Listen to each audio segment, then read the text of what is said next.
Halo, Assalamualaikum warahmatullahi wabarakatuh. Jumpa lagi dengan saya, Freddy Sudaryanto. Di channel YouTube-nya Freddy Sudaryanto Sport masih seputar kasus Jalan Cagak Subang. Pagi ini saya akan membahas kembali masalah Subang. Mohon maaf, tapi sebelumnya kondisi masih keadaan flu. Baik, seperti biasa saya ucapkan banyak terima kasih kepada rekan sahabat yang telah subscribe, menonton, juga komentar di channel YouTube saya. Semoga kebaikannya dibalas Allah Subhanahu wa taala, tentunya dengan rezeki yang banyak, barokah dan berlimpah. Amin ya robbal alamin. Kita selalu doakan kedua almarhumah Ibu Tuti dan Amelia dalam keadaan husnul khotimah. Amin ya robbal alamin. Kita juga support kepolisian Indonesia, khususnya Polda Jabar, bisa mengungkap kasus ini. Ada memang dalam keadaan normali. Sekali lagi saya katakan begini. Dalam keadaan normali semua orang ini ya. Orang yang normal ini, saya bilang orang yang normal ya. Pada saat kedua orang yang terdekatnya, ibunya, anaknya, punya orang terdekat, kakaknya, dalam keadaan dibantai, ya, sadis, dengan keadaan luka yang begitu luar biasa di muka daripada kedua almarhumah, maka sampai kapanpun akan dikejar kemana larinya pelaku itu. Itu dalam keadaan normal loh. Itu orang yang normal kan begitu. Sampai kapanpun akan dikejar. Walaupun dalam hati, katakanlah kita sebagai orang normal, kita merelakan kepergian kedua almarhumah, misalnya seperti itu. Tetapi sampai kapanpun akan penasaran. Siapa pelaku yang sebenarnya? Siapa pelakunya? Menghabisi kedua orang tercinta saya, misalkan demikian. Maka sampai kapanpun akan dikejar itu. Setiap detik akan terus dikejar. Jangankan setiap tahun, setiap bulan, setiap minggu.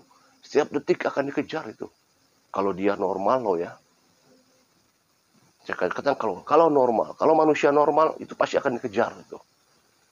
Kalau Pak Ahmad Topan bilang, saya akan tongkrongin tuh Polda Jabar, Pak. Kalau Pak Ahmad Topan bilang begitu. Yang lain juga sama, akan dikejar.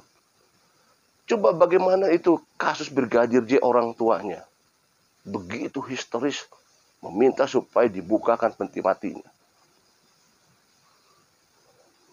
Kan itu kalau kita lihat Brigadir J sampai Sambo FS ditangkap, sekarang istrinya ditangkap, semua si Kuat ditangkap. Itu karena siapa? Karena bapaknya dan orang tuanya itu sebenarnya.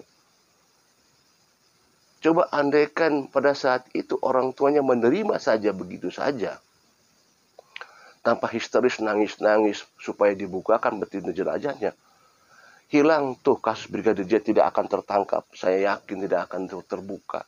Karena sudah menerima begitu saja. Menerima, dimakamkan, sudah. Karena informasi yang disampaikan demikian-demikian. Tapi kan kita lihat di sana betapa histerisnya orang tuanya, istri, ibunya, bapaknya supaya dibukakan peti matinya itu. Barulah muncul pengacara di situ. Pengacara yang memang benar pengacara, yang betul-betul dia memperjuangkan hak daripada korban. Itu pengacaranya ke sana, ke korban larinya, supaya dicari tahu siapa pelakunya. Nah, ini kan yang luar biasa di Brigadir J itu. Lain halnya dengan di Subang. Perjuangannya sampai di mana coba? Malah di awal-awal memperjuangkan sendiri, ya kan? Di awal-awal bulan mempertahankan diri, memperjuangkan diri, saling tuding. Ya kan, seperti itu. Kesininya baru berspeak up. Tapi itu pun tidak ada realitasnya. Ya kan? Nah, justru disinilah kita hanya bisa membaca. Kita hanya bisa namanya kita harusnya berpikiran. Ya, harusnya upaya dilakukan. Katanya, oh Bang Pret kan tidak tahu. Katanya, kita kan kontak-kontakan sama Polda. Bukan itu. Bukan itu. Kalau masalah WA-WA mah gampang. Justru yang harus kita upayakan itu adalah bagaimana kita bersuara agar suara kita didengar gitu loh. Didengar sehingga masyarakat mendengar, semua mendengar, aparat juga mendengar. Sehingga kalau didengar oleh semua banyak masyarakat, maka akan terlihat, akan dikawal terus. Kalau misalkan Bang Pret tahunya kan saya juga menelepon polisi-polisi. Bukan itu. Ya. Kalau memang benar ya, kalau memang benar, nggak tahu apa benar apa enggak kan. Yang kita meminta itu adalah ayo suarakan supaya jadi ini viral. Supaya ini menjadi, supaya menggema, masyarakat seluruh Indonesia tahu, sampai ke aparat tingkat atas tahu.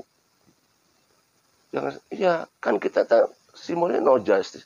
No viral, no justice. Kalau ada hal-hal yang demikian. Ya, justru orang-orang terdekatlah yang harus bersuara secara lantang.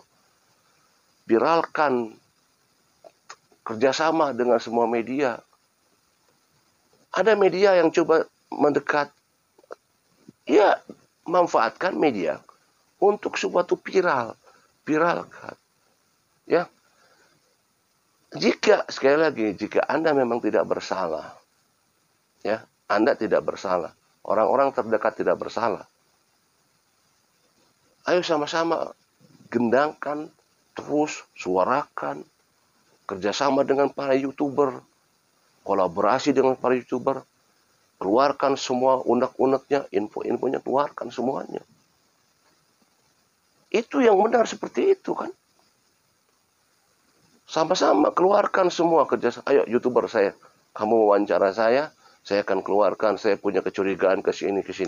Walaupun memang kita tahu bahwa itu bisa, Pak Bedi sampaikan aja tidak perlu ke YouTuber, di BAP saya. Betul. Betul di BAP, tidak salah. Ya. Apakah Anda tidak berkaca dari kasus Sambo FS? Betapa banyak polisi yang diperkarakan. Ya. Bukan hanya pangkat-pangkat di sini. Pangkat di sini loh. Ya. Malah ada mantan di sana tuh, mantan di Subang juga kan. Mereka punya pangkat semua. Tetapi mereka diindikasikan membuat skenario dan lain sebagainya. Apakah kita tidak belajar dari kasus itu? Sehingga kita begitu percaya. Memang kita sekali lagi harus percaya 100%. Tetapi dengan kasus ini sudah memberikan informasi kepada masyarakat bahwa memang ada yang macam namanya skenario dan lain sebagainya. Makanya saya katakan tadi, tidak cukup kita hanya mengatakan bahwa itu jadi BAP oleh pihak kepolisian. Kita suarakan semuanya. Ya. Apakah dengan informasi yang saya sampaikan lebih dari 100 saksi, 100 barang bukti lebih, ada 10 TKP, beberapa ahli disampaikan, malah beberapa ahli mengatakan bahwa akan terungkap, termasuk untuk salah satu forensik mengatakan bahwa akan terungkap, tapi sampai sekarang tidak ada kenyataannya. Apa yang membuat itu semua bisa terjadi? Ya, justru itulah harusnya pihak-pihak terdekat, orang-orang terdekat, bukan hanya orang terdekat seperti Pak Yosep, bukan hanya orang terdekat seperti Yoris, tetapi semua yang dekat dengan mereka, ya, termasuk uwa-uwanya, Waida, Wayeti, Walilis juga ikut bersuara, karena mereka adalah saudara kandung daripada Ibu Tuti. Ikut bersuara juga, jangan diam saja. Ya, upaya-upaya dilakukan saja silakan, banyak bisa dilakukan. Ibu Walida, Wayeti, Walilis, itu kan saudara kandung dari Ibu Tuti. Masa mau diam saja melihat saudaranya dibantai habis begitu? Terlepas dari, apalagi Pak Yosep yang jelas bapaknya, apalagi Yoris jelas anaknya. Waduh, apalagi kalau anak tuh kan jiwanya masih muda, ya, masih bergelora, masih panas, darahnya masih panas. Anak muda itu melihat ibunya dibantai, adiknya dibantai begitu. Kok diam saja? Tidak bereaksi. Ya Bang Pri, saya menelpon polisi, bukan itu. Suarakan dong suara Anda harusnya. Di media, suarakan. Kerjasama dengan YouTuber. Buka semuanya. Viralkan. Kasihan dong. Orang terdekat Anda habis dibantai begitu saja. Assalamualaikum warahmatullahi wabarakatuh.